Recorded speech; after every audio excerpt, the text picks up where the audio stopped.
everyone. Once again, welcome. Thank you for joining us. I do enjoy hearing the warm conversation between our guests, and it's our privilege to be able to bring everybody together, not only to hear remarks from our guests, but also to be able to connect and reconnect with one another. So welcome once again, and good afternoon. Now I would ask you to please join me in welcoming our television and webcast viewers. I would like to thank Rogers TV, who will broadcast this in the days to come, and also like to thank Media Events CA, Canada's online event space, and VVC for live streaming today's event. Again, my name is Danny Assaf, and I have the privilege of serving as the president of the Canadian Club of Toronto for this season, and the pleasure of being your host this afternoon. For over 119 years, the Canadian Club has been proud to provide Canadians with this closely guarded, nonpartisan platform for the free and open exchange of ideas to the issues that impact our daily lives. Through our programs and events, including our youth and young leaders programs, our diversity partnerships, our joint events, and our media and social media opportunities, we offer you access to dynamic political, social, and business figures from abroad and right here at home. And before I take the opportunity to introduce today's guest speaker, I would ask you just for a brief indulgence to let you know about a couple of upcoming events. On May 27th, we will be hosting Brian Ferguson, the President and Chief Executive Officer of Cenovus Energy, and he will share his thoughts on the oil sands industry and its role in addressing climate change. And on May 31st, we will be hosting Isidore Sharp to award him with the Canadian Club's Lifetime Achievement Award. To order tickets or learn more about our events, please visit us at canadianclub.org. And also, you can join the conversation via Twitter at CDNCLBTO. I would also like to take a moment to express our thanks and gratitude to today's event sponsorship, Deloitte. Thank you very much.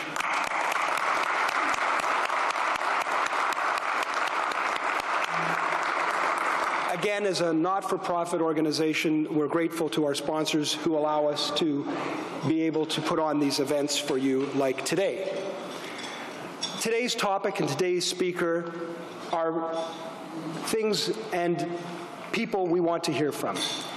There's a lot of talk today, as we see on the federal scene, for example, with the budget, and talk about critical public infrastructure. And there is no doubt that a key component of our infrastructure is also held in private hands. And that infrastructure today that we're going to discuss is the telecommunications, the internet, and the cable business. There is nothing more vital to our cultural diversity and being able to understand one another than having access to information about ourselves and about the world.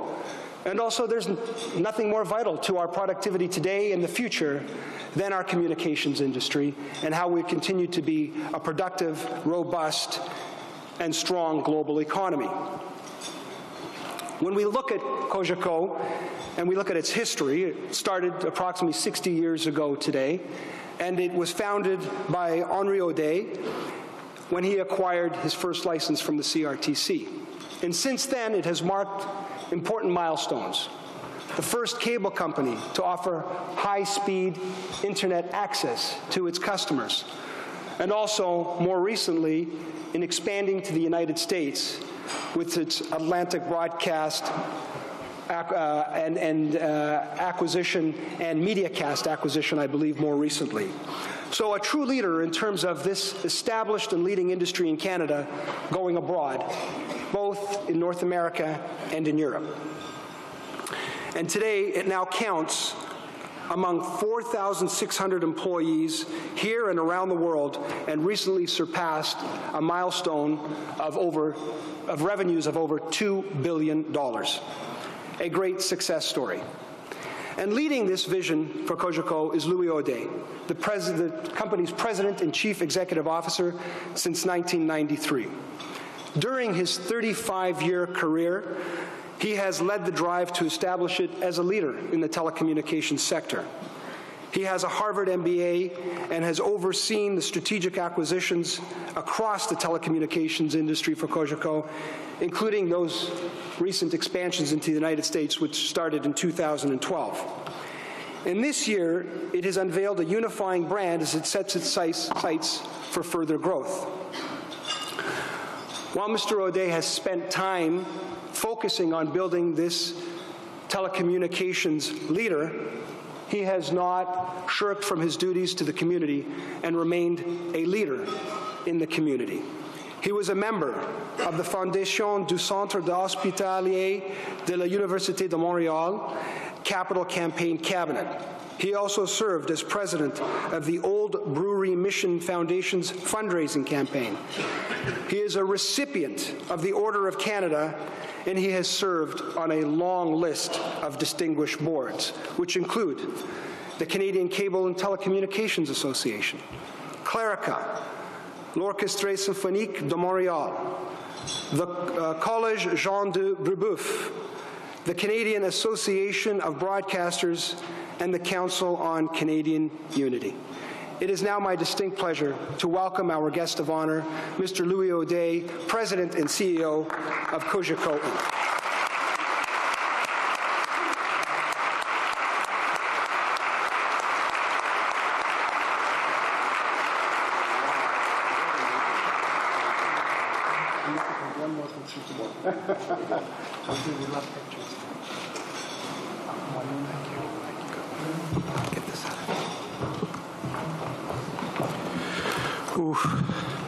Danny, what a kind, generous introduction. Thank you. Hopefully you won't be disappointed. Mr. Chairman, Mr. Minister Flynn, distinguished guests at the head table, dear friends of the Canadian Club of Toronto, good day, welcome, and thank you for having made the choice to be here today. I'd like to take this opportunity before we get going to underscore the presence among us today of Mr. Nicolas Rémillard, who is a President and Chief Executive Officer of the International Economic Forum, and he's accompanied today by Councillor Michael Thompson, as well as Mr. Alan Audet, who happened to be on his advisory board. And as you know, the Toronto Global Forum is scheduled to be held September 12th to 14th of this year, and I'm delighted to mention that Cogeco Pier 1 will be the presenting partner this year, presenting partner of this world-class conference. Gentlemen, thank you for having joined us today.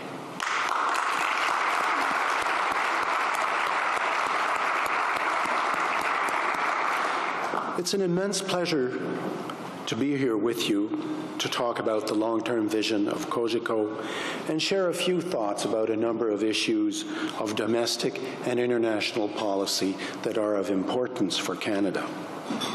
Today I'll start with the evolution of Cogeco, our team's vision for the company, its shareholders, its future, its 4,600 employees. We will then address the innovation and productivity gaps that regrettably plague our country, and we will conclude on the role of Canada, our blessed country, on the international scene. Let us begin with Cogeco's strategy. Today, we are witnessing a phenomenon without precedent in the communications world. Every month, 72.4 exabytes of data transit around the globe. For reference, for those who forgot their basic math, an exabyte is 10 exponent 18. And that traffic is growing at the rhythm of 23% per year. And I will remind you, for comparison purposes, that it is estimated that 5 megabytes is all the spoken word that has been spoken by the human race up to this point in time. So that makes for a lot of data. Cogeco, who are here, Cisco, who are here today and who produced this study, tell us that this will go on for a long time, and I will add that this will go on for decades.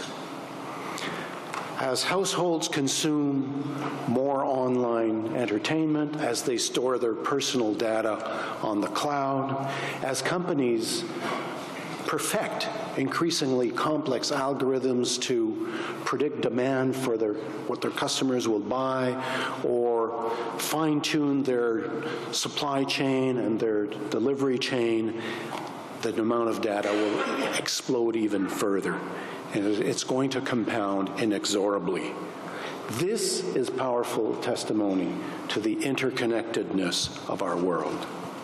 It's accompanied by another trend. More and more companies are reaching the conclusion that owning their own data center is too expensive, makes no economic sense, and is in fact not part of their core competencies. To date, about 25% of companies worldwide have reached this decision, the leaders being in North America, followed by Europe and Asia. So these are two fundamental trends that are driving all the activities of the Cogeco group of companies, including in particular Cogeco Communications, Inc., a public company. Let us look at how exactly.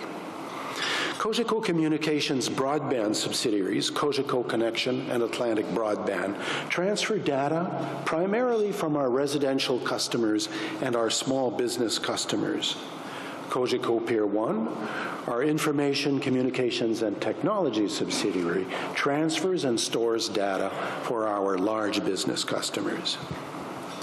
In the residential sector, we are privileged to serve 750,000 cable customers in Ontario and Quebec through our subsidiary, Cogeco Connections. We also serve 250,000 customers through our subsidiary in the United States, Atlantic Broadband, where we have recently acquired a cable system for $200 million US in Connecticut, and we are present in Pennsylvania, Maryland, Delaware, South Carolina, and Florida. We've been present in the United States since 2012, and this has been a great investment for our shareholders and has brought new life to the growth of our company. In the U.S. cities we serve, penetration of the services that we offer, video, internet, phone, is underpenetrated, so of course this means tremendous growth opportunity for us as we look into the future. Our current infrastructures are based on high-density fiber optic networks that are pushed deep into the networks in the neighborhoods that we serve. This means that we're able to deliver to 92% of our customers 120 megabit per second service as a matter of normal business. And in some areas, actually, we're at 250 megabits per second right now. And we have all the proper investments now as we get ready to follow our customers when they ask us for 1 gigabit per second service, when that becomes a reality. All this is in addition to our competitive wireline telephony services and our very high-quality video services, thanks in particular to the TiVo platform, which we adopted in 2013 in the United States and 2014 in Canada. TiVo is without doubt one of the most highly developed video platforms in the world today. The feedback from our customers is that TiVo has literally transformed their viewing experience and that they would not give it up at any cost. Here's why. TiVo's powerful search engine allows our customers to scan available content, whether on our linear video service, on our on-demand service, on the things that they have stored on their TiVo 1 terabyte storage capacity machine, or on the open internet with things like YouTube or Netflix, so to name only a few. So our customers actually scan, pick, choose, view whatever they want, and they can record up to 6 shows simultaneously on their TiVo box. In fact, content is transferable from one television set to the other, and content is manageable and viewable both on the tablet and on the smartphone. The TiVo system will actually, based on past viewing habits in the home, decide on its own to record things that people forgot to tell it to record. So that's pretty interesting. Another interesting asset of the TiVo strategy is that it incorporates video viewing over the top into the viewing experience, thus making over the top an ally as opposed to a competitor. On March 1st of this year, we introduced our smaller video packages to accommodate customers, including the so-called skinny basic, as well as smaller packages and a la carte offers. These a la carte offers, which were due only December 1st, but we decided it would be a good idea to start doing it now. We're comfortable doing this because we know that if we don't give our customers what they want, they will find it somewhere else. So we're prepared to give them what they want. We are confident today that customers who want to choose fewer channels and pay less can do so, while we have the ability to make sure that we maintain our absolute EBITDA margin in the interest of being able to make investments. And I'll get back to that in a second. We're looking to buy other independent U.S. cable companies, of which there are a good number available at reasonable prices, which regrettably is no longer the case in Canada. It goes without saying that we will proceed with discipline and rigor and determination. I'm sure you've gathered that our fiber optic infrastructure is already extensively built out and has been, in fact, for many years, even though some of our competitors are claiming title to it. As a result, this infrastructure generates superior financial returns for our shareholders. That is not necessarily the case for our competitors, the telephone companies who continue to invest heavily, despite the fact that Verizon has clearly demonstrated in the United States that that strategy does not earn an appropriate return. And I would add that some of our competitors are more concerned right now with contesting the rules of the game in court, which is far from serving the best interest of customers. But I will close that critical parenthesis and move on. Turning now to our business customers. In 2008, we decided to move into serving large and medium-sized businesses. Gradually, through various acquisitions and build-outs, we put together our Cogeco Pier 1 subsidiary, which operates high-density fiber networks that are deployed deeply into Toronto and into the Greater Toronto area and the Greater Montreal area. And they are devoted to the carriage of huge amounts of data for our large and medium-sized business customers. Of course, our subsidiary, Cogeco Connection, also provides fiber facilities to interconnect all of this from Windsor to the lower St. Lawrence, the corridor in which 60% of Canadians reside. Thanks in part to our 2013 acquisition of Pier 1 Hosting, we have built a network of data centers, which we have rationalized from 21 to 17. And today they total some 400,000 gross square feet of hosting capacity. And on September 18th, we inaugurated a brand new 100,000 gross square feet data center in Kirkland, a suburb of Montreal. The eventual total investment of this decision will be in excess of $100 million. And that goes a long way towards confirming the confidence that we have in this industry.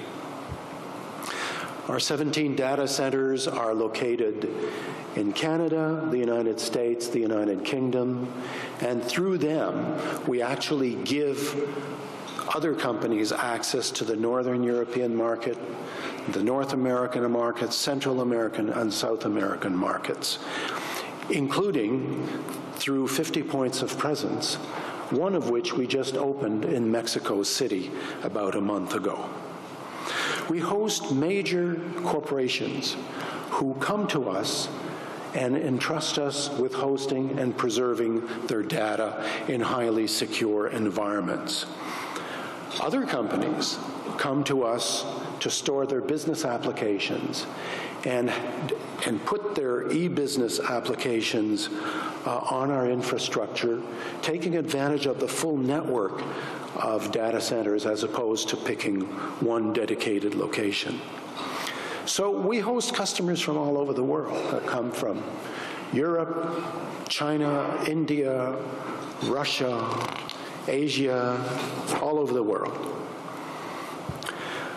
Looking now at our media operations, they are 100% held by Cogeco Inc., also a public company, which happens to hold the controlling stake in Cogeco Communications, of which I've been speaking for the last few minutes. Cogeco Media operates 13 radio stations in the province of Quebec, and it operates the leading radio stations, 98.5 FM, Rhythm FM, CKOI, The Beat, all market leaders in Montreal. Cogeco Media generates sales of $100 million annually and generates a dynamic contribution for the economy of Montreal and the province of Quebec. Moving on now to other subjects. Cogeco was a major beneficiary of the Quebec Stock Savings Plan, which enabled us to complete our first public offering in 1985, when our sales were only $20 million. Today, 30 years later, as Dan has said earlier, thanks to a strategy combining wide acquisitions with internal growth, our sales will exceed $2 billion. That speaks volumes about the growth this company has enjoyed under an outstanding team that I am extremely proud of, and of which many members are here with us today. We've defined our mission as follows: powerful connections for our customers, genuine connections with our customers. And that goes to the heart of what we believe, and it rests on 5 fundamental values, which come from our founder, our father: commitment to service, teamwork, innovation, respect, and trust. And we strive to live up to them daily, wherever you are. By way of example, in 2005, for the 7th year out of the last 9th, Cogeco Connection won the highest customer service award presented by Service Quality Measurement Group as an operator for telecom in all of North America.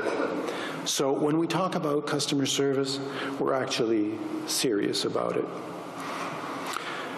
As you can see, Cogeco has a sound financial structure, it has exciting projects going forward, and it is adapted to a communications world that has ramifications throughout the globe. Cogeco is looking at the future with confidence, and we think that we must continue to support Canadian-owned companies.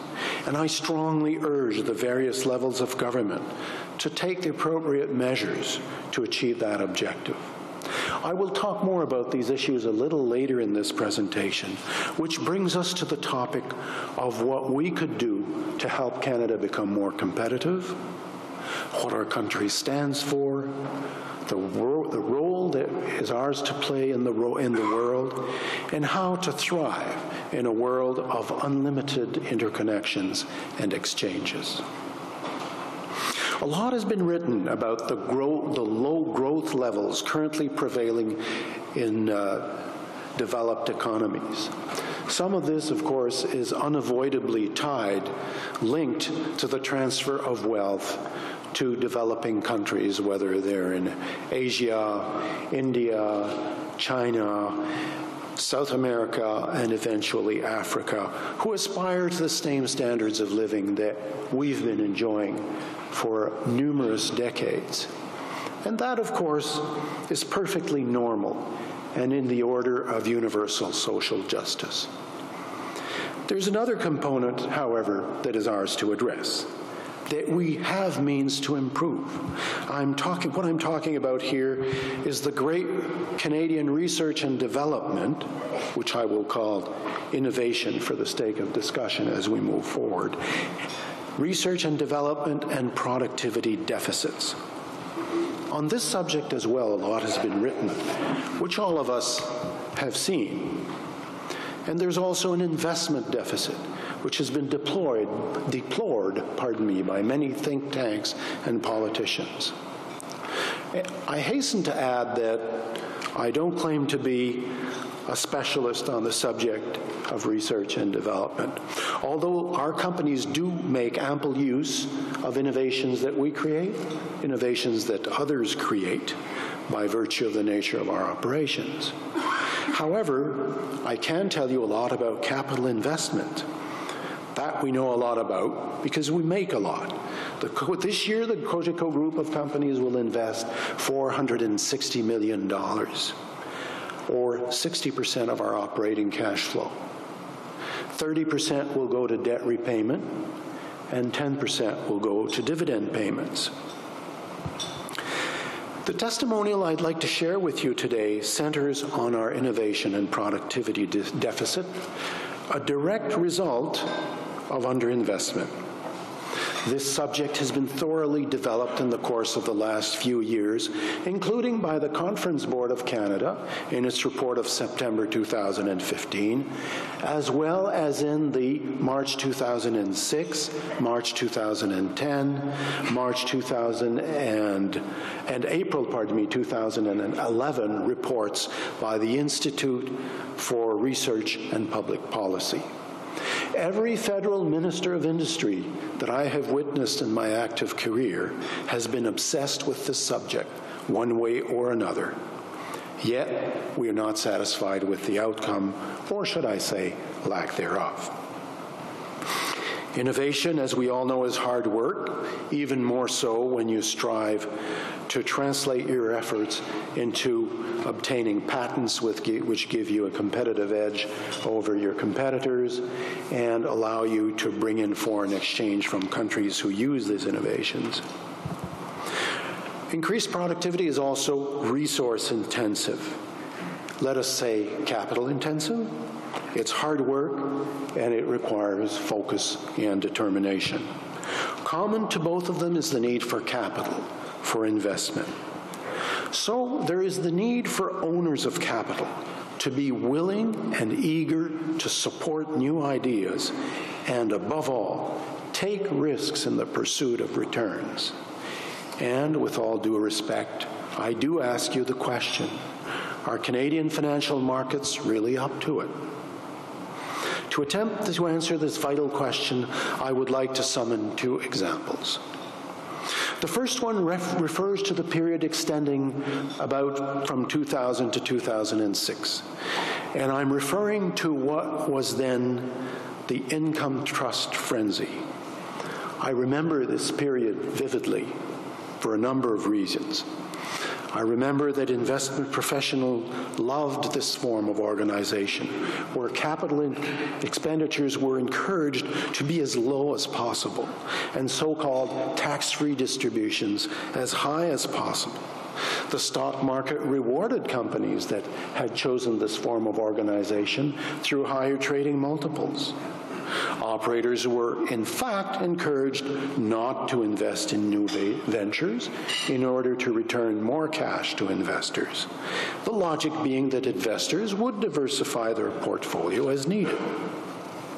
But the frenzy was so intense that it betrayed the pervasively flawed logic behind investor expectations, that returns can be achieved easily without incurring risk. Now, anyone who's taken Finance 101 knows that it cannot be so. Yet the frenzy lived on until the then finance minister, James Flaherty, removed the tax advantage on October 31st, 2006. For companies like us, who invest a lot of money to better serve their customers, we said, rightfully so. But good Lord, was he ever vilified for having done so? Why is this story important to us? It is important because, in my opinion, it exemplifies an embedded bias in our investment psyche, the notion that superior returns can be achieved without taking on risk. Should we be surprised that we suffer from this innovation and productivity deficit? Until we change our point of view about the risk-return trade-off, we should not be surprised. Now let me make my way to my second example. A growing, prosperous economy needs many ingredients, key among them demographic growth and exports.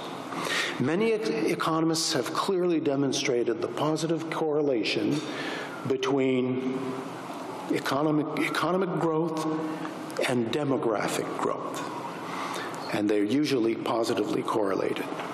In mature economies such as our own, cursed with low birth rates, the solution is immigration.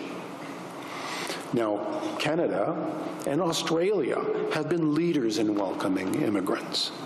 First-generation immigrants in Canada represent 22% of the Canadian population. And the Greater Toronto region is a wonderful example of how this can be achieved harmoniously, a model for the world, I would say. Yet, when the migrant crisis developed in the Middle East 4 years ago, our country did everything that it could to look the other way and pretend it wasn't happening. Our leaders were instead encouraging us to consider our own little well-being and focus on saving a few $100s on our tax returns. Thanks God we shook ourselves out of that apathy, and now we are setting an example for the world to emulate of how a blessed, prosperous, democratic country like Canada can do its share and help resolve a planetary crisis and remedy its demographic deficit at the same time.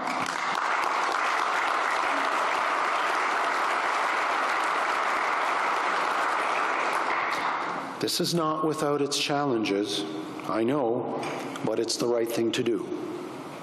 And the right thing we did do in the late 70s when we welcomed some 70,000 Vietnamese boat people into our country, achieving huge benefits for them and for our country.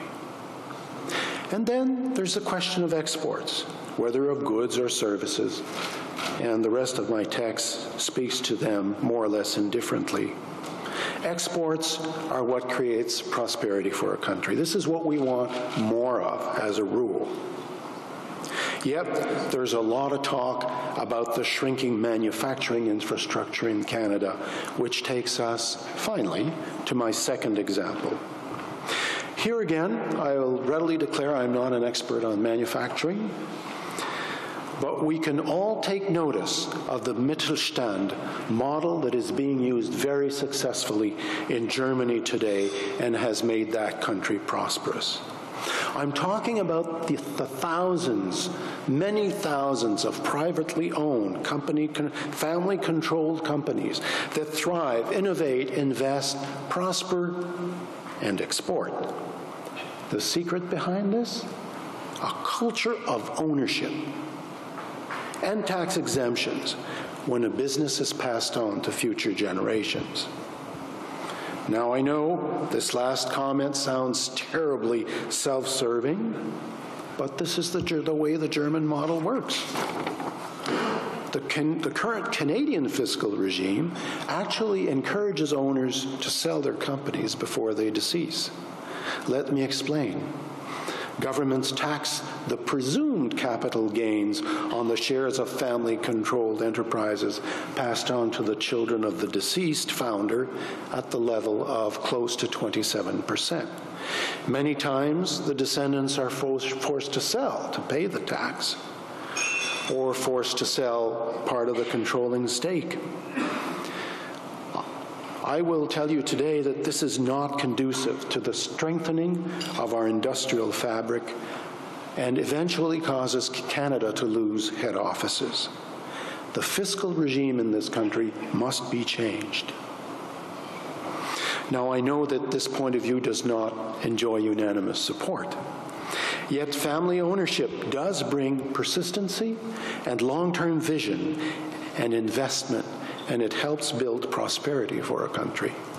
Family-controlled issuers often get very little credit for the unique value they provide to Canadian markets, as the Clarkson Centre for Board Effectiveness pointed out in a study released in 2013 about the impact of family control on share price performance of large publicly listed Canadian firms from 1998 to 2012. They compare the performance of 23 family-controlled companies to equivalent non-family counterparts and came to the conclusion that Canada's families have created tremendous value for their shareholders over the years, notwithstanding some disappointments in the group. A recent study released in April of this year by the Ontario Group 5I Research came to similar conclusions. Here in North America, a number of reputed institutional investors, such as the Caisse de dépôt et placement, or such as BlackRock, amongst others, have observed that we have become a nation of traders as opposed to a nation of owners. The whole financial chain of services is centered on trading and how a profit is generated in the process. I wish to tell you that this disposition is not in our economy's best interest. It leads to short-term benefits, but not to long-term benefits. We need to change corporate law in Canada to adopt provisions, certain provisions of Delaware law, to empower directors to resist automatic auctions when deemed appropriate. Building an industrial infrastructure is not about holding auctions to sell our inheritance. Investment horizons have to lengthen substantially, and yet investments do bear some risk, and mistakes can happen. That is what we call the risk-return trade-off, and it's normal and unavoidable. We at Cogeco are devoted to the ideal of building a strong, family-controlled, Montreal-based Canadian company, expanding its activities beyond our borders, and we have taken the appropriate measures to ensure that continues. There is something else we can do to increase our competitiveness. We could make basic economic courses compulsory at the high school level. The Canadian Foundation for Economic Education, presided by Gary Rabier, who is with us this afternoon, has developed substantial materials and has been working on this for decades. But, unfortunately, despite these efforts and the great success that the Foundation has been enjoying, these programs are not yet compulsory in schools, which means that the youth who probably most need it will probably never choose it and will not be exposed to how the wheels of economy function. Regardless of the challenges and problems we have or feel that we have, we Canadians are the most blessed people on earth in all respects. Our ancestors have built a strong parliamentary democracy built on the rule of law. The legislative, executive, judicial systems are well separated, and our sense of community is unequaled across the world in terms of what's in the best interest of the highest number of people.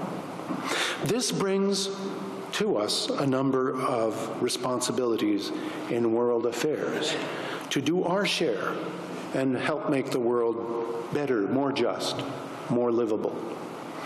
This is something we've forgotten in the last 10 years as we indulged in navel-gazing as a nation, retrenching, looking after our own little selves as if we weren't fully interconnected. Yet, our history is living testimony to a sense of duty that goes beyond our mere commercial interests. And this starts with caring about world issues and the importance of diplomatic relations. We may, and that's only normal, disagree with how some countries manage their affairs, yet we cannot hope to influence them if we do not engage in diplomatic relations with them. We once were respected as honest brokers, people who stood for what was right, as opposed to blind alliances or self-interest. There is no reason why we could not, as a nation, recover this moral leadership and recover this position that has always been ours, siding with the oppressed when necessary to help correct injustice. The United Nations, despite all of its recognized imperfections, remains a focal point for international involvement. Let us, Canadians, contribute actively and sensibly in the deliberations of the United Nations to bring about a just world. Ladies and gentlemen, let us rediscover the Canada that is open, tolerant, multicultural, and generous, and the one that we love. Let us rediscover the Canada that is truly us. Thank you. Have a great day.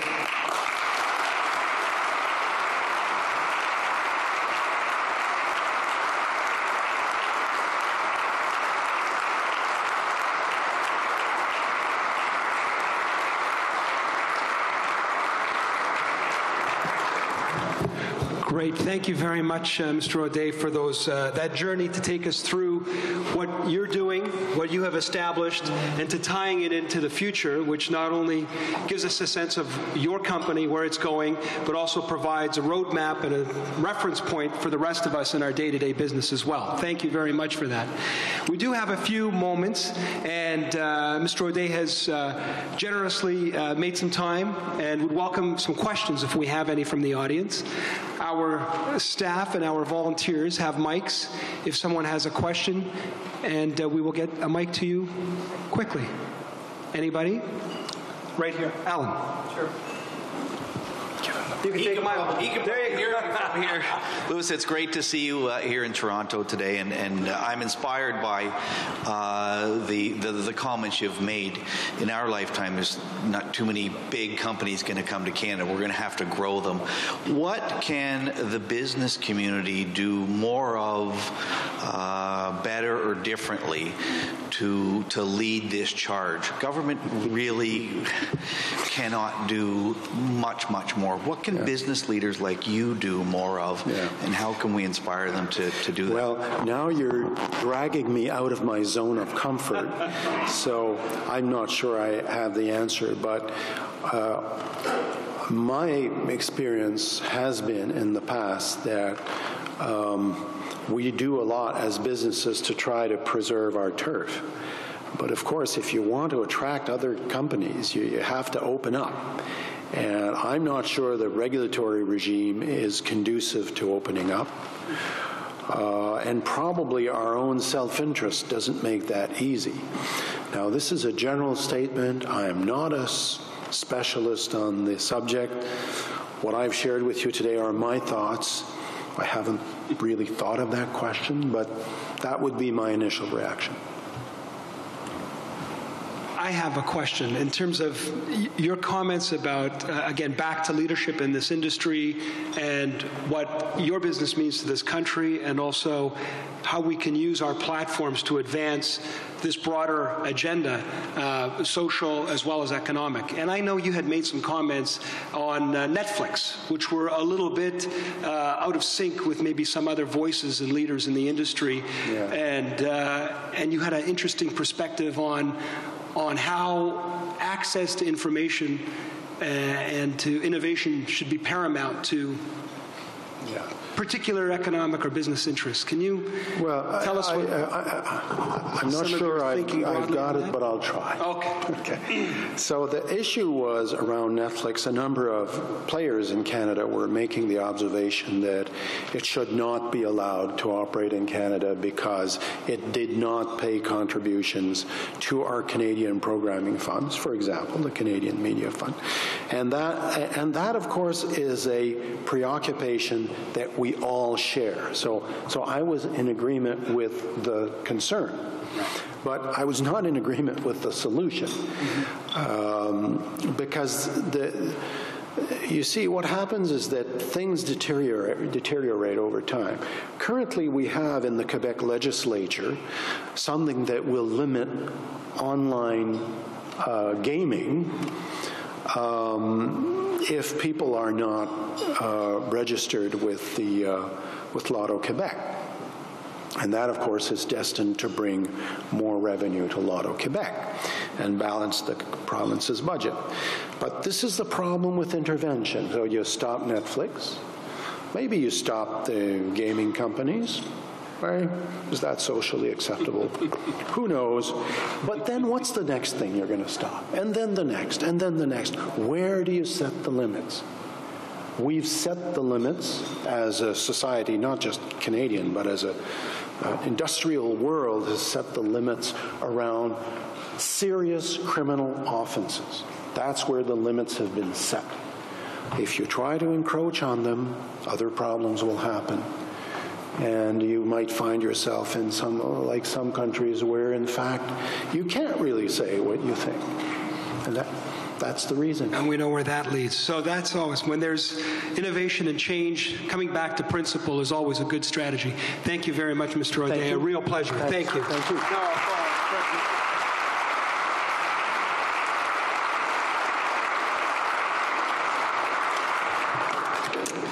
Good afternoon. My name is Fred Mifflin, and I'm the President-elect of the Canadian Club.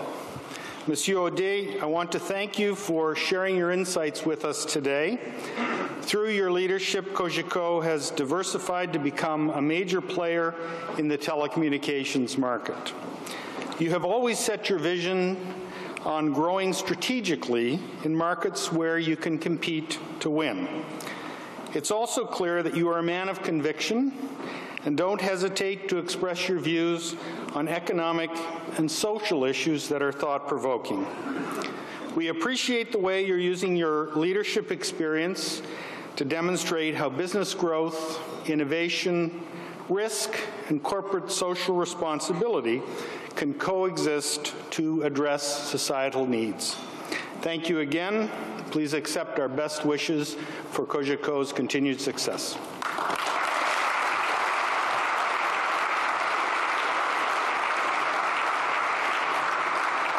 Thank you. I would just like to echo Fred's comments. And there is no doubt today we are better off for having heard the remarks of Mr. Audet, both as a reminder of the challenges we face and also an example of a path forward for us all to grow out of our comfort zone and to take those leadership positions when we feel we need to. I would also now like to take an opportunity to thank Deloitte again for its sponsorship and support of today's event, and Air Canada. Thank you very much.